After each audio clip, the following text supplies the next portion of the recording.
কোনোভাবেই ঠেকানো যাচ্ছে না কাগজ চোরা কারবারিদের দৌরাত্ম্য।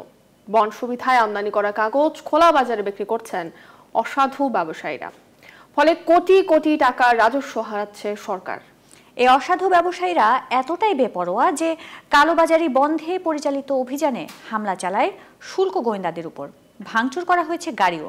এ ঘটনায় জড়িত অভিযোগে এক কাগজ ব্যবসায়ীকে আটক করেছে পুলিশ। এদিকে অভিযানের পর বন্ধ রাখা হয়েছে কাগজ কেনাবেচা। আরো জানাচ্ছেন সামদানি হক নাজুম। রাজধানীর নয়াবাজারের পেপার মার্কেট, এখানে চলে অবৈধ কাগজের জমজমাট ব্যবসা।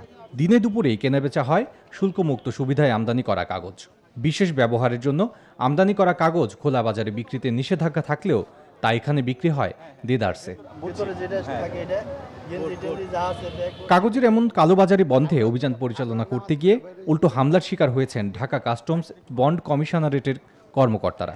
বৃহস্পতিবার ভোরে পরিচালিত অভিযানে নয়াবাজার পেপার মার্কেটের কয়েকটি দোকানে বন্ড সুবিধায় আনা কাগজের অবৈধ মজুত পান কাস্টমস কর্মকর্তারা। তা বাজেয়াপ্ত করতে গেলে কাগজ ব্যবসায়ী ও শ্রমিকরা চড়াও হয় শুল্ক গোয়েন্দাদের ওপরে। তাদের অতর্কিত হামলা ও ইটপাটকেলের ঢিলে আহত হন কাস্টমস কর্মকর্তারা। ভাঙচুর করা হয় সাথে থাকা দুটি গাড়িও। ও কাগজগুলো আটক করি এবং গাড়ি সহ ট্রাক সহ আটক করার পর আমরা লেবার কালেক্ট করে মালগুলা গাড়িতে উঠাইতেছি। কিছুক্ষণ পর দেখলাম যে হুড়হুড় করে আমাদের 50-60 জনের সন্ত্রাসী গ্রুপ আমাদেরকে আক্রমণ করে ইটপাটকে ছোড়া আরম্ভ করলো। কাস্টমে আসছে মাল ধরতে, তারপরে কাস্টমাররা ইট পাটকেল মারছে, গাড়ি ভাঙছে, ইনজুরি হয়েছে, পুলিশের পোশাক ফাড়ছে।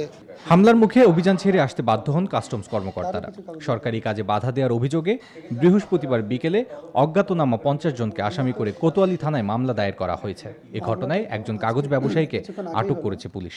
একজন তো ঘটনাস্থল থেকে অ্যারেস্ট হয়েছে, আর বাকি যে অজ্ঞাতনামা লোকগুলো আছে আমি অলরেডি আইও ঘটনাস্থলে আছে, সে ভিডিও ফুটেজ সংগ্রহ করতেছে এবং চিহ্নিত করে অপরাধীদের যত দ্রুত সম্ভব সকল অপরাধীকে আইনের আওতায় আনতে হবে।